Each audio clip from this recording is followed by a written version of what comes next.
So we started 10,000 Redwoods when we had been developing some plans for some large-scale restoration in the lower Lagunitas. Right where we're standing, actually, is one project where we're doing a mile-long restoration of the river corridor. It's so hard to say how many volunteers we have. I mean, hundreds and hundreds a year, and they range from classrooms coming out to learn about how to restore habitat to our dedicated nursery crew that has just brought 9,000 plants to be able to be the understory for these redwoods that we're growing. So all ages, all abilities.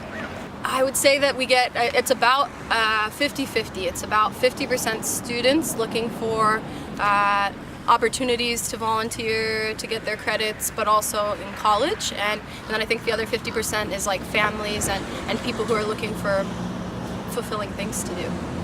So redwoods depend on fog, so we try to plant them in coastal fog belts.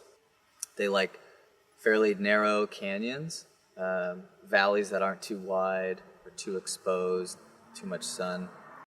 Well, I think it's a really complex word, carbon sequestration, but in reality we all learned about photosynthesis in the 3rd grade. And it's just this idea that carbon in the atmosphere is what's causing climate change.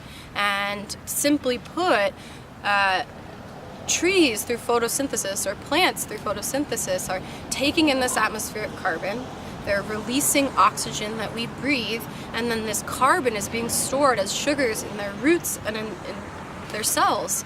And so until they're decomposing and re-releasing carbon back into the atmosphere, it's stored on our planet. Most of our planet's carbon is actually in our soils.